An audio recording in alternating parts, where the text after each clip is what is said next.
దేవుని మాటల యందు ఆసక్తితో దేవుడు మనకు బహుమతిగా ఇచ్చిన బైబిల్ గ్రంథాన్ని తెరచి లూకా శుభవార్త 2వ అధ్యాయము 9వ వచనము. ప్రభువు దూత వారి యొద్దకు వచ్చి నిలిచెను. ప్రభువు మహిమ వారి చుట్టూ ప్రకాశించినందున వారు మిక్కిలి భయపడిరి. చెల్లి, అన్నయ్య, తమ్ముడా, ఈరోజు దేవుడు ఈ వాక్య వచనము ద్వారా మీతోనూ నాతోనూ మాట్లాడుటకు ఆయన ఇష్టపడుతున్నాడు. అదేంటి అంటే, ఈరోజు నా పరిశుద్ధ బైబిల్ గ్రంథము నుండి దేవుని యొక్క ఒక ప్రత్యేకమైన పాత్ర గురించి నేను మాట్లాడటకు ఇష్టపడుతున్నాను. ఎవరు ఆ పాత్ర అంటే గాబ్రియేలు దూత. అందరూ చెప్పండి, గాబ్రియేలు దూత. నేను ఇందాక చెప్పాను, ఈయన దేవుని యొక్క పనిముట్టు సాధనం. ఆయన మాత్రమే కాదు, ఇక్కడ కూర్చున్న మిమ్మల్ని అందరినీ కూడా నా దేవుడు తన సాధనంగా, తన పనిముట్టుగా, తన పాత్రగా, ఒక మాటలో చెప్పాలంటే మిమ్ములను తన వారిగా ఆయన వాడుకోవటానికి ఇష్టపడుతున్నాడు. సంతోషంగా ఉన్న వాళ్ళు గట్టిగా స్తోత్రం చెప్పండి. మనము లోకంలో ఒక రాజకీయానికి, మనము లోకంలో ఒక సినిమా వర్గానికి, లోకంలో మరొకరికి పనిచేయటం కంటే సర్వశక్తిమంతుడైన దేవునికి పనిచేయటం, ఆయనకు సాధనంగా జీవించటం శ్రేష్టమైన భాగ్యము. అందుకే ఈరోజు దేవుని పనివనగా దేవుడు నాకు ఇచ్చిన ఈ సందేశానికి నేను పెట్టిన పేరేంటి అంటే, గాబ్రియేలు కాగలవా. ఈ రోజున ప్రభు మనకు నేర్పబోతున్న సందేశం పేరేంటంటే, గాబ్రియేలుగా మారగలవా. చూడండి, ఎందుకు నేను ఆ మాట అన్నాను అంటే, దేవుని దూత అయిన గాబ్రియేలు పొలములోకి వచ్చి నిలిచెను అని రాయబడి ఉంది. అక్కడ మనం చూసినట్లయితే, ప్రభువు దూత వారి యొద్దకు వచ్చి నిలిచెను. అయితే దూత వచ్చి అక్కడ నిలిచినప్పుడు, దూత వచ్చి అక్కడ ఉన్నప్పుడు అక్కడ మరొక అద్భుతం చూస్తున్నాం. ఏంటి అద్భుతం అంటే, ప్రభువు మహిమ వారి చుట్టూ ప్రకాశించెను. దేవునికి స్తోత్రం చెప్తారా? దూత అక్కడికి వస్తే దేవుని మహిమ అక్కడికి వచ్చిందంట. ఎంత అద్భుతమైన మాట ఇది. దూత అక్కడికి వస్తే దేవుని మహిమ అక్కడికి వచ్చిందంట. నేనేమంటాను అంటే, ఆయన పనిముట్టుగా నేను మారితే, నేను ఎక్కడ నిలబడినా నాతో పాటు దేవుని మహిమ దిగి వస్తూ ఉంది. దేవునికి మాత్రమే మహిమ కలుగునుగాక. గ్రీకులో దీన్ని డోక్సా అని పిలుస్తున్నారు. మహిమ అనే పదాన్ని గ్రీకులో డోక్సా. ఈ పదానికి అర్థం ఏంటో తెలుసా?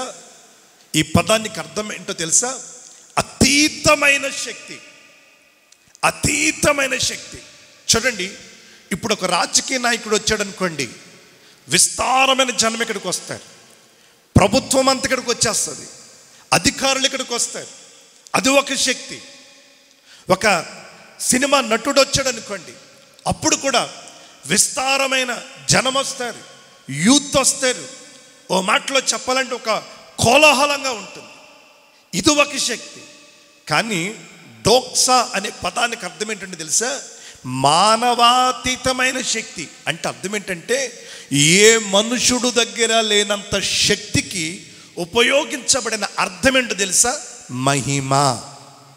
అందుకే మహిమ అనే పదం ఏ మనుషుడికి వాడరు. మహిమ అనే పదాన్ని ఏ మనిషికి వాడరు. మహిమ అనే పదం కేవలం దేవునికి మాత్రమే చెందుతుంది. ఇక్కడ రాయబడిన మాట ఏంటంటే, దూత వచ్చి నిలబడింది. ఎవరు వచ్చి నిలబడ్డారు? అక్కడికి దేవుడు రాలా. ఎవరొచ్చారు? దూతే వచ్చింది. కానీ దూత అక్కడ వచ్చి నిలబడితే, దూతతో పాటు ఏమి దిగి వచ్చింది అంటే, దేవుని మహిమ అక్కడ దిగి వచ్చిందంట. దేవునికి మాత్రమే మహిమ కలుగునుగాక. నీవు కూడా ఒక వ్యాపార స్థలానికి వెళుతున్నావు, నీవు కూడా ఒక ఉద్యోగ స్థలానికి వెళుతున్నావు, నీవు కూడా ఒక దుఃఖించుచున్న ఇంటికి వెళుతున్నావు, నీవు కూడా బాధలో ఉన్న ఒక స్థలములోనికి వెళుతున్నావు. నువ్వు వెళ్ళి అక్కడ నిలబడగానే కేవలం నీ ధనము, లేకపోతే నీ అందము, లేదా నీ కులము, లేదా నీ చదువు అక్కడ కనపడటానికి వీర్లేదు. కానీ నీతో పాటు ఏమి దిగి రావాలి చెప్పనా? దేవుని మహిమ దిగి రావాలి. దేవునికి మాత్రమే మహిమ కలుగునుగాక. ఎప్పుడైతే నువ్వెక్కడ నిలబడ్డావో, నువ్వెప్పుడైతే ఎక్కడికి వెళ్ళావో, దేవుని మహిమ కనుక నీతో పాటు వస్తే ఏమవుతుందో చెప్పనా?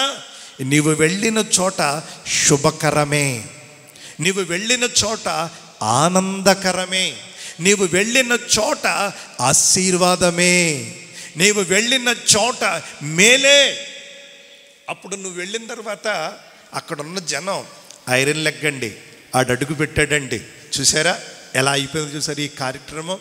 చూసారా ఆడు కాలుందండి, అది మంచిది కాదండి, వాడు అడుగు పెట్టాడండి, చూడండి ఈ కార్యక్రమం ఎలా కొలాప్స్ అయిపోయింది, ఈ వ్యాపారం ఎలా నష్టం అయింది అని అనకూడదు. బైబిల్లో మనం చూస్తున్నాం, యాకోబు అనే ఒక మనుషుడు ఇంటి నుండి తరమబడిన తర్వాత లాబాను అనే ఒక వ్యక్తి ఇంటికి వెళ్ళి చేరాడు. లాబాను యాకోబుని వదిలిపెట్టట్లా. మీరు వెళ్తారా? ఎప్పుడు వెళ్తారు? రేపు వెళ్తారా? ఎల్లుండి వెళ్తారా అని అంటలా. యాకోబు నేను వెళ్ళిపోతాను బాబోయ్, నేను వచ్చేప్పటి చాలా కాలం అయింది అంటూ ఉంటుంటే యాకోబుని ఆ యొక్క లాభాన్ని ఏమంటాడు చెప్పనా? అయ్యా నీకు దండం పెడతా, నువ్వు నా ఇల్లును వదిలిపెట్టొద్దు అంటూ ఉన్నాడు. అదేంటిది, నేను ఇక్కడే ఉండిపోతే ఎలాగా, నేను నా ఇంటికి వెళ్ళిపోవాలి అంటే అప్పుడు అంటా ఉన్నాడు, నీవు రావటం వలన నా ఇల్లు ఆశీర్వాదకరంగా మార్చబడింది. నీవు రాకమునుపు నా ఇంట్లో కన్నీరుండేది, నీవు రాకమునుపు నా ఇంట్లో అపచయం ఉండేది, నువ్వు రాకమునుపు నా ఇంట్లో ఎటువంటి ఫలభరితమైన స్థితి లేదు. కానీ ఇప్పుడు నువ్వు రావటం వలన నేను మేలు పొందాను, నీవు రావటం వలనే నేను మేలు పొందాను అని నేను నమ్ముతున్నా. జ్యోతిష్కుల లేకపోతే నా మతపు వాళ్ళు చెప్తున్నారు నీవు రావటం వల్ల నేను దీవించబడ్డాను అని. దేవునికి స్తోత్రం చెప్తారా? దేవుని పని మనగా ఈ పగటి కాలం మీద నేనేం చెప్పడానికి ఇష్టపడుతున్నాను అంటే, నువ్వెక్కడికి వెళతావో అక్కడ జయకరంగా మార్చబడాలి. అక్కడ జయకరంగా మార్చబడాలంటే నీ పవర్, నీ మాటలు, నీ టాలెంట్స్, లేకపోతే నీదేదో అక్కడ ఉండటం కాదు. కానీ నాకు ఇక్కడ చాలా ఆనందం కలిగించిన మాట ఏంటంటే, గాబ్రియేలు దూత వచ్చి నిలిచినప్పుడు అతనితో పాటు ఏం దిగి వచ్చిందంట? దేవుని మహిమ. దేవునికి స్తోత్రం చెప్తారా? నేను అలా చదువుతూ ఉంటుంటే అసలు ఈ దూత దిగి వచ్చినప్పుడు దూతతో పాటు పరలోకం నుండి మహిమ ఎందుకు దిగి వచ్చింది? ద డోక్సా అంటే ఒక మాటలో చెప్పాలంటే అతీతమైన శక్తి. చూడండి, అక్కడ ఉన్న గొర్రెల కాపర్లందరూ కూడా భయపడ్డారంట ఆ తేజస్సును చూచినప్పుడు.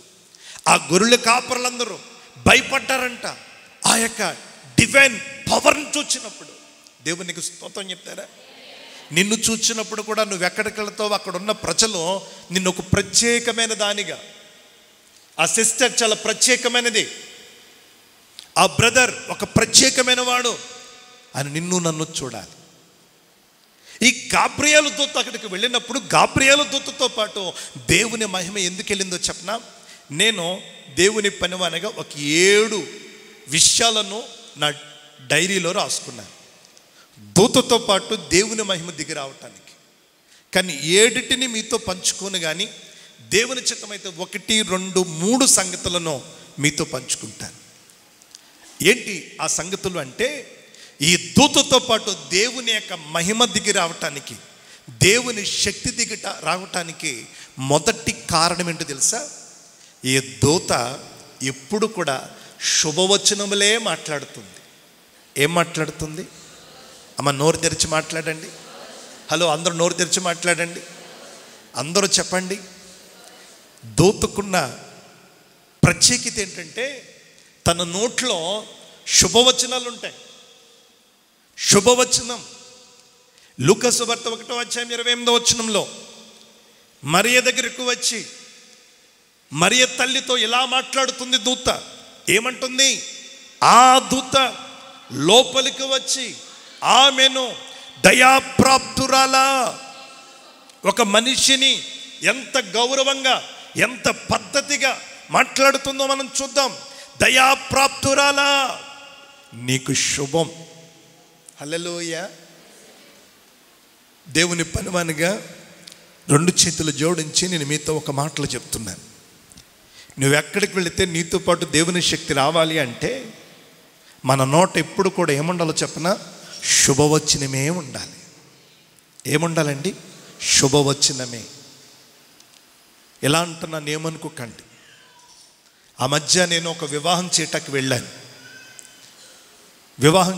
వెళ్ళాను. యాక్చువల్లీ నాది కొన్ని సమస్యల వల్ల కాస్త లేట్ అయిపోయాను.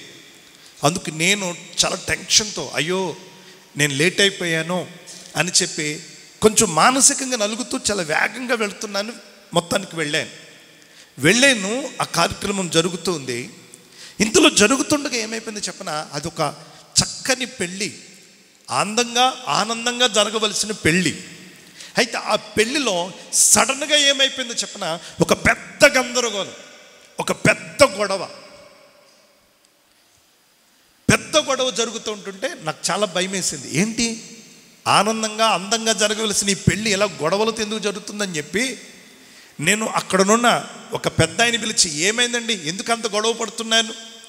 ఇక్కడ ప్రార్థన జరుగుతుంది, పెళ్లి జరుగుతుంది, లోపలంతా గొడవ ఎందుకు పడుతూ ఉన్నారు అని నేను అడిగితే అక్కడున్న పెద్ద ఆయన అంటున్నాడు, ఏం చెప్పమంటారండి, మీ పాటలు ఉన్నారండి, వాళ్ళు నిజంగా ఒక మాటలో చెప్పాలంటే వాళ్ళు అలా ప్రవర్తిస్తారేంటండి అని తిరిగి నన్ను అంటా ఉన్నాడు. నాకు భయం వేసింది.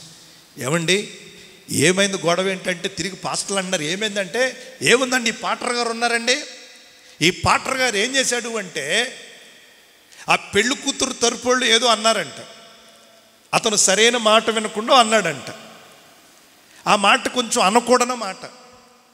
ఆ మాట అన్నప్పుడు పాస్టర్ గారు విన్న పాస్టర్ గారు ఇప్పుడు పెళ్లి కొడుకు ఇంటికాడ పెళ్లి జరుగుతుంది.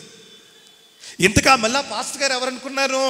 పెళ్లి కూతురు తరపు పాస్టర్ గారు, పెళ్లి కూతురికి బాప్తీసం ఇచ్చిన పాస్టర్ గారు.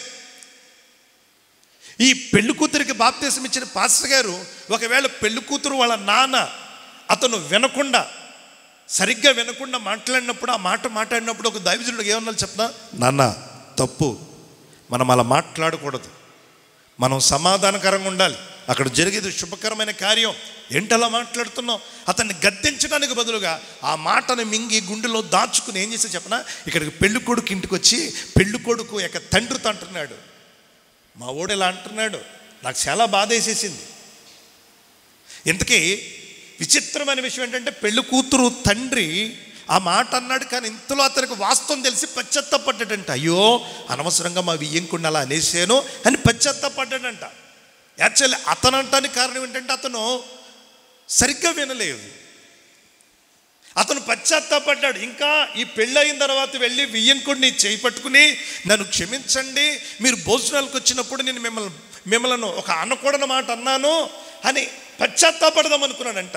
ఇంతలో ఈ పాస్టర్ గారు వచ్చి ఇక్కడ చెప్తే వెంటనే ఈ పెళ్లి కొడుకు తండ్రి ఏం చేశారు చెప్పనా, అసలు పెళ్లి జరగటానికి వీల్లేదు అని చెప్పి పెద్ద గొడవ. నేను కొంతమందిని చూచినప్పుడు నాకు అదే వేదన కలుగుతుంది. నువ్వు చూచావు, అది వాస్తవమే, నువ్వు విన్నావు, అది వాస్తవమే, కానీ ఇప్పుడు అక్కడ ఏమవుతుందో చెప్పనా, నువ్వు వెళ్ళి చెప్పటం వలన అక్కడ ఒక అసమాధానం కలుగుతుంది, అక్కడ ఒక కలవరం కలుగుతుంది. బైబిల్లో ఒక మాట ఉందండి, సమాధానపరుచువారు ధన్యులు. చప్పట్లు కొడుతూ ప్రభు నామమును మహిమపరచండి. క్రైస్తవులారా, దేవుని పిల్లలారా, మనము ఒక కుటుంబం సమాధానంగా ఉండటం మనం ఆనందపడాలి. మనం ఒక కుటుంబం ఆనందించటం, ఒక కుటుంబం సమాధానంగా ఉండటం మనం కోరుకోవాలి. అందుకని కొన్ని విషయాలు విన్నా, కొన్ని విషయాలు చూచినా వెంటనే ఏం చేయాలి చెప్పినా, అక్కడితో ఆ విషయాన్ని విని ఏం చేయాలి చెప్పినా మరిచిపోవాలి. గాబ్రియేలు దూతకున్న గొప్పతనం ఏంటి చెప్పినా, దేవుని యొద్ద నుండి వార్తలు మోసుకుని రావటమే తప్పించి అక్కడ మాటలు ఎక్కడ మాటలు అక్కడికి వెళ్ళి కలవరాలు పెట్టడం గాబ్రియేలుకు తెలియదు. అందుకే దూతలలో మహాదూత అయిన గాబ్రియేలు ఒక సామాన్యమైన స్త్రీ దగ్గరకు వచ్చి ఆమెను ఎంత గౌరవంగా, దయాప్రాప్తురాలా, తర్వాత ఏమంటుంది, నీకు శుభం. మీకు మాట చెప్పనా, మన కన్న తండ్రి అయిన దేవుడు ఆయన ఎన్నుకున్న అపోస్తులను పిలిచి ఆయన ఒక మాట అంటాడు. ఆ మాట మత్తయి సువార్త 10వ అధ్యాయం 12వ వచనంలో చూస్తాం. మత్తయి సువార్త 10వ అధ్యాయం 12వ వచనంలో చూస్తాం. ఆ ఇంటిలోనికి ప్రవేశించుచు ఇంటి వారికి మీరు ఏం చెప్పాలి, శుభం అని చెప్పండి. ఏం చెప్పాలి అంటే, నేను ఒక మాటలో చెప్తాను, నువ్వే ఇంటికి వెళితే అక్కడికి నీతో పాటు దేవుని మహిమ వచ్చి నిన్ను ఒక ప్రత్యేకమైన వాణిగా, నిన్ను ఒక ప్రత్యేకమైన దీవెనకరమైన సాధనంగా, ప్రత్యేకమైన దీవెనకరమైన పనిముట్టుగా నా దేవుడు చెప్పాలి అంటే, నువ్వే ఇంట్లో అడుగు పెడుతున్నావో, నువ్వెవరింటికి వెళుతున్నావో, నువ్వెవరితో మాట్లాడుతున్నావో వాళ్ళకు శుభకరమైన విషయాలు నువ్వు నోరు తెరిచి మాట్లాడాలి. కానీ ఆ ఇంట్లో భార్యాభర్తల మధ్యన, ఆ ఇంట్లో తండ్రి కొడుకుల మధ్యన, ఆ ఇంట్లో అత్తాకోడల మధ్యన, ఆ ఇంట్లో మరెవరికో మధ్యన కలవరాలు పెట్టే వ్యక్తిగా నీవు ఉండటానికి వీర్లేదు. దేవునికి స్తోత్రం చెప్తారా? అపోస్తులకు దేవుడు ఏం చెప్తున్నా చెప్పనా, నువ్వే ఇంటికి వెళితే ఆ ఇంటికి నువ్వేం చెప్పాలో చెప్పనా, శుభం. ఉందా తల్లి అలాగా? ఎంత స్పష్టంగా ఉంది. మత్తయి సువార్త 10:12. ఆ ఇంటిలో ప్రవేశించుచు ఆ ఇంటి వారికి శుభం అని చెప్పు.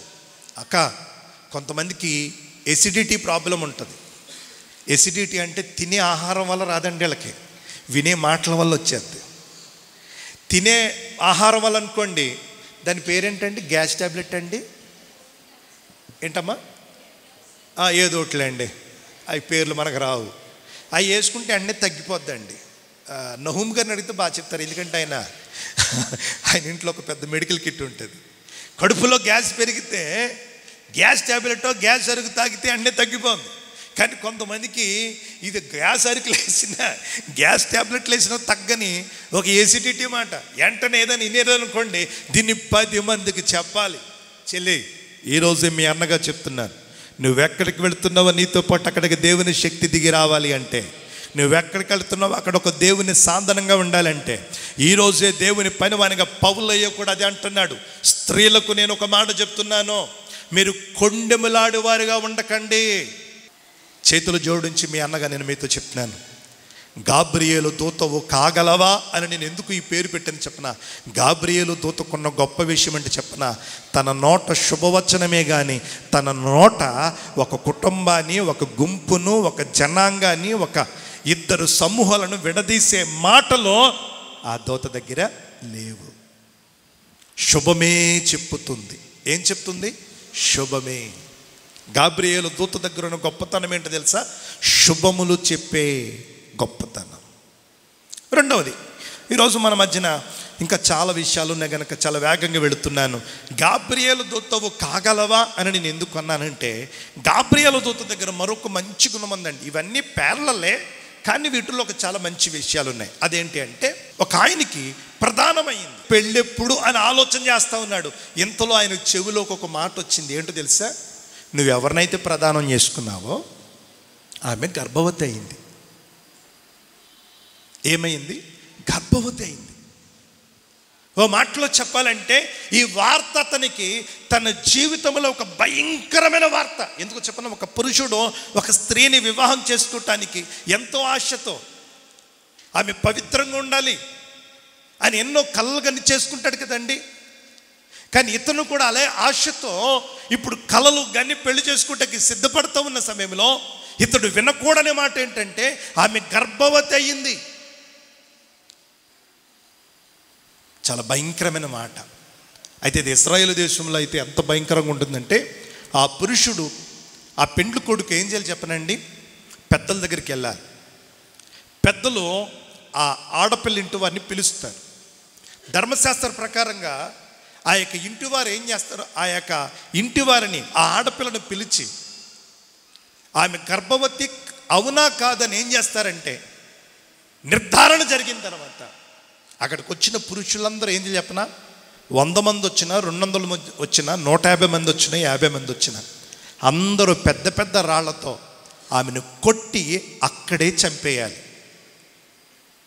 ఇది పాత నిబంధన గ్రంథములో ధర్మశాస్త్రం చెప్తున్న విధానం. ఇప్పుడు ఇతనికి ఈ విషయం తెలిసింది. అతను ఒక మాటలో చెప్పండి, అతడు జీర్ణించుకోలేని విషయం, తట్టుకోలేని విషయం, తన హృదయాన్ని బద్దలు చేసే విషయం. కనుక ఇప్పుడు ఇతను ఏం చేయాలి? ఆ యొక్క పెద్దల దగ్గరికి వెళ్ళి ఆమెను బయటికి లాక్కొచ్చి ఆమెను రాళ్లతో కొట్టి చంపాలి. కానీ ఇతడు ఏం ఆలోచన చేస్తున్నాడంటే, ఇవన్నీ ఎందుకు? ఆమె నన్ను మోసం చేసింది, ఇక నేను ఆమెతో కాపురం చేయలేను, నేను ఆమెను పెళ్లి చేసుకోలేను. సరే చంపుదామా? చంపనోలేను, ఎందుకులే, నా దాన్ని నేను చూసుకుంటాను, నేనే ఇంట్లోంచి పారిపోతానని చెప్పి ఆ రాత్రి ఇంకా పారిపోవటానికి, ఆ ఊరు నుండి వెళ్ళిపోవటానికి అతడు సిద్ధపడతా ఉన్నాడు. ఇదంతా ఎవరు చూస్తూ ఉన్నారు అంటే గాబ్రియేలు దూత చూస్తూ ఉంది. ఇప్పుడు గాబ్రియేలు దూత వచ్చి ఏం చేయాలి? నిజమే, అసలు అలాంటి దాన్ని నువ్వు పెళ్లి చేసుకుంటే ఎంత భయంకరమైన విషయం. అయినా పారిపోతావేంటావేంటి? నువ్వేమన్నా ఆడపిల్లవా? మనకు ధర్మశాస్త్రం ఏం చెప్తుంది? లే, రేపొద్దున వెళ్ళు, ఆ ఊరి పెద్దను కలువు, ఆమెను బయటికి తీసుకురా, రాళ్లతో కొట్టి చంపే అని యోసేపును రెచ్చగొట్టట్లా. చూడండి, ఇక్కడ అద్భుతమైన మాట ఏంటంటే, పారిపోదాం అనుకుంటున్నా, విడిపోదాం అనుకుంటున్నా ఇద్దరని దేవుని దూత ఏం చేస్తుంది చెప్పనా? కలుపుతుందండి. అందుకే నేను ఇక్కడ ఏం రాశాను అంటే, యోసేపు మరియమ్మను విడనాడాలని సిద్ధపడుతున్నప్పుడు గాబ్రియేలు దూత వారిని కలిపాడు. ఏం చేశాడట? కలిపాడు. చూడండి, మత్తయి సువార్త 1వ అధ్యాయం 19వ వచనం. మత్తయి సువార్త 1వ అధ్యాయం 19వ వచనం. ఆమె భర్త అయిన యోసేపు నీతిమంతుడై ఉండి ఆమెను అవమానపరచనొల్లక రహస్యంగా ఆమెను విడనాడనుద్దేశించెను. చెల్లి, వింటున్నావు ఈ మాట?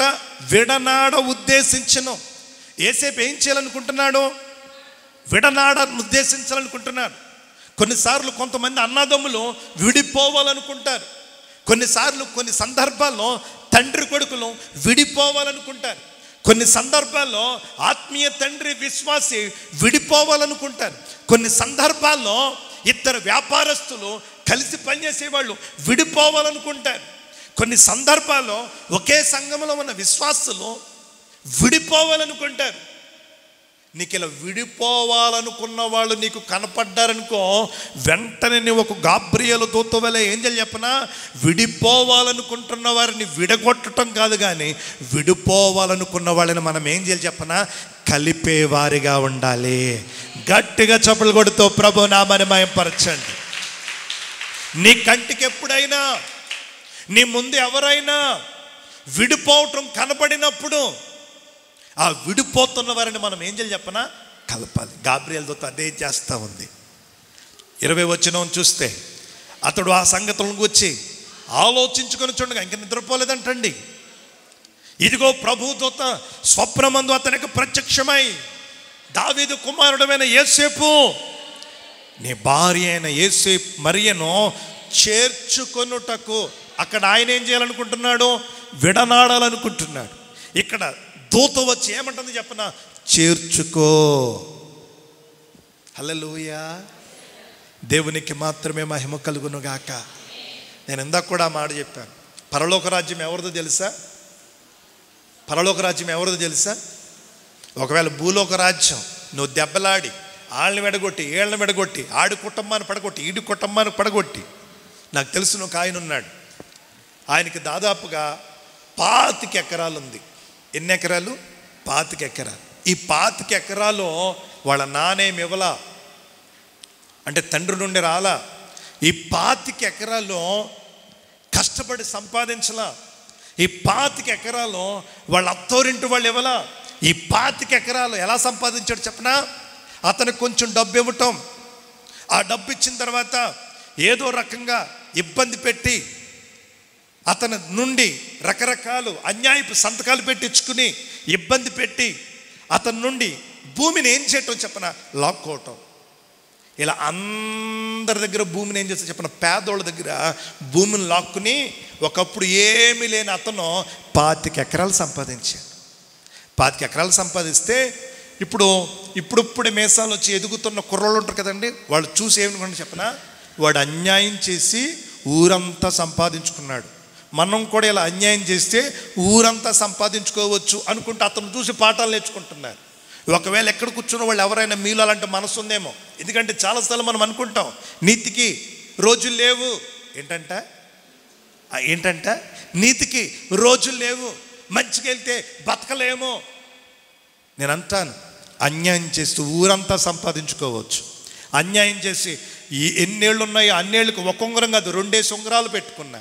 అన్యాయం చేసి మామూలు బట్టలు కాదు బంగారు బట్టలు తొడుక్కున్నా.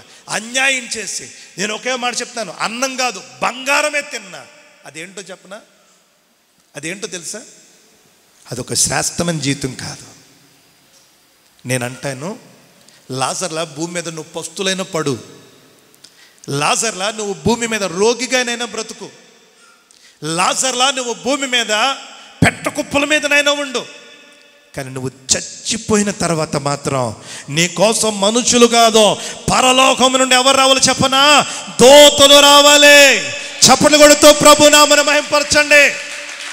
నువ్వు చనిపోయే సమయానికి పరలోకం నుండి ఒక మోపెడు దూతలు, బైబిల్లో రాయబడింది, లాజరు చనిపోయినప్పుడు అంట దూతలు వచ్చి అతన్ని తీసుకుని పోయారంట. ధనవంతుడినైతే బంధువులు రాజకీయ నాయకులు వాళ్ళు వీళ్ళు వచ్చి తీసుకెళ్ళిపోయారు. లాజర్ని ఎవరు తీసుకెళ్ళా, దేవదూతలు తీసుకెళ్ళిపోయారు. అందుకే రాయబడింది, సమాధాన పరుచువారు ధన్యులు, వారిది పరలోక రాజ్యము. నీకు పరలోకం రాజ్యం అవ్వాలి. ఎందుకు చెప్పనా, ఈ లోకం మీద ఎంతకాలం ఉన్నా కొద్ది కాలమే. ఈ లోకంలో ఎంత సంపాదించినా నువ్వు చచ్చిన తర్వాత వేరొకడు ఆక్రమించుకుంటాడు. దేవుని పనిమనగా నేను మీ అన్నగా నేను ఒకే ఒక మాట చెప్తున్నాను. గాబ్రియేలు దూత దగ్గర ఉన్న ఒక గొప్ప గుణం ఏంటి చెప్పనా, ఆ పడుచువాడు ఆ యవ్వన బిడ్డను విడిచిపెట్టాలి అని అనుకుంటున్న సమయంలో వెంటనే వెళ్ళి విడనాడను ఉద్దేశించిన యోసేపుతో అంటున్నాడు, మరియను విడనాడవద్దు, ఆమెను చేర్చుకో. చెప్తున్నావా? ఎప్పుడైనా ఒక తల్లి కూతురు, తల్లి లేదా అత్తగారు కోడలు దెబ్బలాడుకుని విడిపోతూ ఉంటుంటే వెళ్ళి ఇంకా చూడండి ఏదంట కదా, పుండి మీద కారం కాదు, అగ్గి మీద ఆజ్యం కాదు, ఏం చేయాలి మనం? ఇద్దరిని కూర్చోబెట్టి, తప్పురా ఒరే ఆమె నీ అత్తగారురా, అమ్మా ఆమె నీ కోడలమ్మా, ఎందుకురా, మనం క్రైస్తవులమమ్మా, ఇలా చేయకూడదమ్మా. చేతులు జోడించి మీతో చెప్తున్నాను, ఆ మధ్యలో నేను ఒక ఆవిడ చూశాను, ఇంకా కులపోలు అందరి దగ్గరికి వెళ్ళి, ఇగో మనోడు అంత మాట అన్నారు, మీరు ఏం చేస్తున్నారు అసలు, మీరు ఎగరేంటి, ఎగండి మనం అంతే అందరం కలిపి వెళ్ళిపోయి మొత్తం ఆ కుటుంబాన్ని ఏం చేద్దాం, రౌండ్ ఎప్పేద్దాం, మనమేంటో మన కులమేంటో మొత్తం ఈ ఏరియా అందరికీ తెలిసిపోవాలి. ఏం తెలుస్తుంది? నీ కులం పవర్ చెప్పుకోవడానికి ఇష్టపడుతున్నావా, లేదా నీ పవర్ చూపించుకోవడానికి ఇష్టపడుతున్నావా? నేనంట, కావాలంటే నీ కులం మరుగైపోవచ్చు, కానీ దేవుని మహిమ నీతో పాటు ఎక్కడికి వెళితే అక్కడికి రావాలి. అలా అవ్వాలంటే ఏం చెప్పనా, ఒకవేళ నువ్వు ఏదైనా విన్నా సరే ఆపే, చక్కగా సమాధానపరచు. ఒకవేళ అక్కడ పెద్ద దెబ్బలాట వస్తుంటుంటే ఆ దెబ్బలాటను, ఆ కలవరాన్ని, ఆ విడిపోతున్న వాళ్ళని కలిసేటట్లుగా చేయాలి. దేవునికి మాత్రమే మహిమ కలుగును గాక. నాకు చాలా ఆనందం కలిగింది ఈ విషయాలను చదువుతుంటే. ఒక గాబ్రియేలు దూత పరలోకం నుండి భూమి మీదకి వస్తే ఆ దేవదూతతో పాటు ఏమో దిగి వచ్చిందంట, దేవుని మహిమ. కారణం శుభవచనములే ఆ దూత నోటున్నాయి. కారణం విడిపోతున్న వాళ్ళని కలిపే లక్షణం ఆ దూత దగ్గర ఉంది. మూడవదిగా ఈ మాట చెప్పింది నేను ముగించేస్తాను. లూకా సువార్త 2వ అధ్యాయం 10వ వచనం. లూకా సువార్త 2వ అధ్యాయం 10వ వచనం. అయితే ఆ దూత భయపడకుడి. హలో, అందరూ చెప్పండి, అందరూ చెప్పండి, అందరూ చెప్పండి, అందరూ చెప్పండి, అందరూ చెప్పండి, అందరూ చెప్పండి, అందరూ చెప్పండి. నేను రీసెంట్గా ఒక డాక్టర్ గారి దగ్గరికి వెళ్ళాను. నాకన్నా ముందు ఇంకొక ఆయన వచ్చారు. ఆ డాక్టర్ గారు ఏదో నేను దేవుని పని ఉండని గుర్తించి నాకు కుర్చీ మీద కూర్చోమన్నాడు. నాకన్నా ముందు వచ్చిన ఆయనకి బీపీ చెకప్ చేస్తున్నాడు. చెకప్ చేస్తుంటే ఆ బీపీ చాలా హైలో ఉంది. ఎంత ఉందమ్మా? చాలా హైలో ఉంది. నేను అది నేను చూసి భయపడిపోయి నాకు షవరింగ్ వచ్చేసి ఆ బ్రదర్తో, బ్రదర్ ఇంకా డాక్టర్ గారు మాట్లాడుకుంటే, బ్రదర్ అమ్మో ఏం తిన్నావు, ఏం చూసావు, ఏం విన్నావు అని చెప్పేద్దాం అనుకుంటున్నాను నేను. ఇంతలో డాక్టర్ గారు అన్నారు నోరు తెరిచి, ఏం లేదండి నార్మల్గా ఉందండి, నార్మల్గా ఉంది ఏం లేదు అని అంటూ ఉంటుంటే నేను డాక్టర్ గారు ఇంకా చూస్తున్నాను. ఒకవేళ ఈ డాక్టర్ గారికి ఏమి తెలియదేమో అనుకుంటున్నాను నేను. అంతా నార్మల్గా ఉంది ఏం లేదు, కూర్చోసారి ఒక ఇంజక్షన్ చేస్తాను నీకు టెన్షన్ అంతా పోద్దని చెప్పి ఒక పవర్ఫుల్ ఇంజక్షన్ చేసి పంపించేశాడు. అప్పుడు అనుకున్నా, ఓహో అలా చేయాలా అని అనుకున్నా. దేవునికి స్తోత్రం చెప్తారా? దోత కూడా అదే చేస్తూ ఉంది. మన కళ్ళ ముందు ఎంతోమంది భయపడే వాళ్ళు ఉంటారు. చిన్న సమస్యలకు, చిన్న ఇబ్బందులకు భయపడే వాళ్ళు ఉంటారు. అలాంటి వాళ్ళ దగ్గరికి వెళ్ళి, అయ్య బాబోయ్ అమ్మోయ్ నువ్వు ఎలాగున్నావమ్మా, నీది గుండెనా రాయా, ఎలా ఉన్నావమ్మా అంటే ఏమైపోతుంది చెప్పనా? ఇంకా అల్లిపోయి, మనకు కోడిగుడ్లు అల్లిపోతాయి అంటారు చూసారా, అలాగ గుండె అల్లిపోయి ఏమైపోతుంది చెప్పనా? ఆ జీవితాన్ని ఆమె ఏం చేసుకుని చెప్పనా? పాడు చేసుకుంటుంది. నేనేమంటాను చెప్పనా? మన నోటి మాటలు ఎలా ఉండాలి చెప్పనా? అందుకే బైబిల్లో ఒక మాట ఉంది, మంచి మాట అంట దూరం నుండి వచ్చిన వ్యక్తికి చన్నీళ్ళు ఇస్తే ఎలా ఉంటుందో అలా ఉండాలంట. ఎలా ఉండాలంట? ఎప్పుడో ఒక మాట చెప్తున్నానండి. ఇప్పుడు చన్నీళ్ళు పెద్దగా తాగర్లేండి, ఎందుకంటే వాతావరణం చాలా చల్లగా ఉంది. సరే వేసవకాలం. ఇప్పుడు నువ్వేం చేసావంటే ఏలూరు నుంచి బండి మీద డాబా బాదుకుంటూ వచ్చేసావు. వచ్చిన వెంటనే నీకు గనక నీ భార్య ఒక చల్లటి నీళ్ళిచ్చి, నీవు రాగానే ఫ్యాన్ వేసి సోఫా మీద నేను కూర్చోబెట్టి చల్లటి నీళ్ళు ఇచ్చింది అనుకోండి, నీ యొక్క టెన్షన్ అంతా ఏమైపోద్ది? ఇంకా అంత మాత్రమే కాకుండా, బాగున్నారండి, ప్రయాణం బాగా జరిగిందండి అని అంతకని ఇంకెక్కువ మాట్లాడకూడదు. ఇంకెక్కువ మాట్లాడడం వాళ్ళు బీపీ పెరిగిపోద్ది.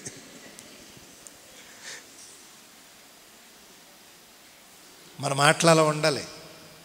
కొంతమంది అలా అనరు. ఇంకా చూడండి, అసలా బీపీతో ఉన్నాడు ఇంకా బీపీ పెంచేసి. చేతులు జోడించి మీ అందరికీ మీ అన్నగా చెప్తున్నా, మన మాటలు ఎలా ఉండాలి చెప్పనా? అల్లిపోయే జీవితాలకి, కలవరంతో ఉన్న జీవితాలకి, టెన్షన్తో ఉన్న జీవితాలకి మన మాటలో ఒక ఔషధంలా ఉండాలి. భయపడవద్దు. చెప్పగలుగుతున్నారు ఈ రీతిగా? భయపడవద్దు. ధైర్యం చెప్తున్నారా? నాకు ఆ డాక్టర్ గారు చెప్పిన మాటను చెప్పనా? మేమిచ్చే మందులు పనిచేసే దానికన్నా మేము భుజం తట్టి అంత బాగుంది, రైట్, టెన్షన్ పడకు అనే చెప్పే మాటలకి సగం వాళ్ళకి ఆరోగ్యం కలుగుతుందని డాక్టర్ చెప్పాడు. అప్పుడు నేను కూడా ఏం నేర్చుకుని చెప్పనా? నేను కూడా ఇక్కడి నుంచి ఏం చేస్తాను చెప్పనా? ప్రతి ఒక్కరికి ఏం చెప్పాలి? ఏం కాదు బ్రదర్, అంత బాగుంది బ్రదర్ ఆయన ధైర్యం చెప్పాలని నేను నేర్చుకున్నా. దేవునికి మాత్రమే మహిమ కలుగును గాక. మొట్టమొదటిగా మన నోట ఏముండాలని చెప్పాను. రెండవదిగా మనం ఎలాంటి వారిగా ఉండాలి? వాళ్ళు ఎవరు వెనకాల విడగొట్టేద్దాం అంటున్నారు. ఎవరో విడగొట్టే. నీకు ఒక మాట చెప్పనా? నువ్వు విడగొట్టే స్వభావం ఉందనుకో, తల్లి కూతుర్ని, అల్లుడిని, మాంగారిని, ఇద్దరు బ్రదర్స్ని విడగొట్టే స్వభావం ఉందనుకో, ఖచ్చితంగా నీ వెనకాల ఎన్ని వేలు దెయ్యాలు తిరుగుతాయి తెలుసా? 3000 దెయ్యాలు తిరుగుతాయి. ఎందుకంటే ఒక దెయ్యం అంటే నీకు భయం కాదు కానీ 3000 అని చెప్తున్నాను నేను. ఇస్కరియోతు యోధాలో కూడా అన్ని దెయ్యాలు తిరిగినాయి. ఇస్కరియోతు యోధాకు కూడా ఉన్న జబ్బేంటి చెప్పని? విడగొట్టేయాలి. శిష్యులను, గురువుని విడగొట్టాలనుకున్నాడు అంతే. అందుకే ఏమైపోయి చెప్పిన అతనిలోకి ఏం దూరేసిందంట? ఒక దురాత్మ దూరేసిందంట. నేనంట మన ఒంట్లో, మన ఇంట్లో దెయ్యాలు కాదు, దేవుని ఆత్మ దిగి రావాలి. అలా దిగి రావాలంటే మనమంతా ఏం చేద్దాం చెప్పనా? కలుపుతాం. కానీ అంటే ఒక మాటలు చెప్పలే, మనకు తీసివేతలు ఏం చేయాలి? వెనకడికి ఒక బ్రదర్ అన్నాడు, నాకు తీసివేతలు రావండి పాటర్ గారు, నాకు అన్ని కూడికలే వచ్చండి అన్నాడు. నిజమే, మనం అదే చేద్దాం. మనం కూడా తీసివేతలు రావు, మనకు అన్నీ ఏమి రావాలి చెప్పనా? కూడికిలే. మూడవదిగా నేనేం చెప్పాను అంటే, భయపడుతున్న వాళ్ళకి ధైర్యం చెప్పాలి. చివరగా పై 3 చెప్పినా నువ్వు ఇంకొకటి చేయకపోతే నీ జీవితానికి ఏమీ సార్థకత లేదు. అదేంటో చెప్పనా? గాబ్రియేలు దూత క్రీస్తు జనన సమయంలో ఎక్కడికి వెళ్ళినా తన గురించి తాను పబ్లిసిటీ చేసుకోవాలా, తన కుటుంబం గురించి పబ్లిసిటీ చేసుకోవాలా. నాకు తెలిసిన పాస్టర్ గారు ఉన్నారు, ఆయన ఎక్కడికి వేదిక ఎక్కినా ఫస్ట్ టైం చెప్పే మాట చెప్పిన, hello my dear son brothers and sisters, I'm so busy person. నేను అక్కడి నుంచి ఆ దేశం నుంచి తిరిగి వచ్చాను, ఆ ఫ్లైట్ ఎక్కి వచ్చాను, ఈ ఫ్లైట్ వచ్చాను, అసలు నాకు బిజీ, అసలు మీ మధ్యకి రావటానికి కూడా. ఆయన ఎక్కడికి వెళ్ళినా 1/2 గంట ఆయన ప్రయాణాలు, ఆయన ఎక్కే ఫ్లైట్లు, ఆయన దిగే ట్రైన్లు. దైవజనుడు, ఒక గొప్ప దైవజనుడు ఒక అద్భుతమైన మాట అన్నాడు, మనం ఎక్కడికి వెళ్ళినా మనము మరుగైపోవాలంట, మన ముందు దేవుడే కనపడాలంట. అసలు మనం మరుగు అయిపోవాలి, మనం నిలబడినప్పుడు మనం కనపడకూడదు. గాబ్రియేలు దూత అక్కడున్న దూతలందరికన్నా పెద్ద దూత, ప్రధాన దూత. ఇంకొక మాటలో చెప్పాలంటే వార్తలు చెప్పే దూత. అవన్నీ చెప్పుకుంటా, ఐఎమ్ సో అండ్ సో, నేను పెద్ద దూతను, నాకు ఆ డ్యూటీ ఉంది, నాకు ఆ యొక్క బాధ్యతలు ఉన్నాయి, ఇవన్నీ చెప్పట్లా. అసలు ఒక మాటలో చెప్పాలంటే, నేను వచనాలు చెప్దామంటే చాలా వచనాలు ఉన్నాయి, టైం సరిపోదు. చూడండి 2వ అధ్యాయం 11వ వచనం, 2వ అధ్యాయం 12వ వచనం. అక్కడ దూత ఏం చెప్తుంది చెప్పనా? యేసయ్యను మాత్రమే అడ్రసింగ్ చేస్తూ ఉంది. చప్పట్లు కొడుతూ ప్రభు నామాన్ని మహింపరచండి. ఎక్కడికి వెళ్ళినా నీ కులం కాదు అడ్రసింగ్ చేయటం, ఎక్కడికి వెళ్ళినా నీ చదువు కాదు అడ్రసింగ్ చేయటం, ఎక్కడికి వెళ్ళినా నీ డబ్బు కాదు అడ్రసింగ్ చేయటం, ఎక్కడికి వెళ్ళినా నువ్వు ఎవరిని అడ్రసింగ్ చేయాలి చెప్పనా? నువ్వు ఎవరిని పరిచయం చేయాలి చెప్పనా? నీ కొరకు కల్వరిలో రక్తం కాచాడే ఆయన పరిచయం చేయాలి. నువ్వెవరిని పరిచయం చేయాలి చెప్పనా? నీ కొరకు ఈ లోకానికి మనిషిగా దిగువచ్చాడే ఆయనను పరిచయం చేయాలి. దేవునికి స్తోత్రం. అందుకే ఆ దూత పొలములో వచ్చి నిలబడినప్పుడు ఆ దూత కనపడట్లేదంట, మరేం కనపడుతుందంట? ప్రభు మహిమ దిగి వచ్చిందంట. దేవునికి మాత్రమే మహిమ కలుగునుగాక. నా చెల్లి, నా తమ్ముడా, నా అక్క, నా అన్నయ్య, మీ దేవుని పనివానిగా నేను ఒకే ఒక మాట చెప్తున్నాను. ఈ రోజు నుంచి మనం ఒక యోగ్యత లేని వారంగా కాకుండా, ఒక సారము లేని వారిగా కాకుండా, ఒక శ్రేష్టమైన వారంగా మన అడుగు, మన మాట, ఒక మాటలో చెప్పాలంటే మన ప్రసన్నత అనేకులకు ఆశీర్వాదకరంగా మార్చబడాలి. మనం ఒక గాబ్రియేలు దూత వలె మార్చబడాలి. అందుకే నేను పెట్టిన పేరేంటి? గాబ్రియేలు దూతవు కాగలవా. నువ్వెక్కడికి వెళ్తే అక్కడికి ఏం దిగి రావాలి చెప్పనా? దేవుని మహిమ దిగి రావాలి.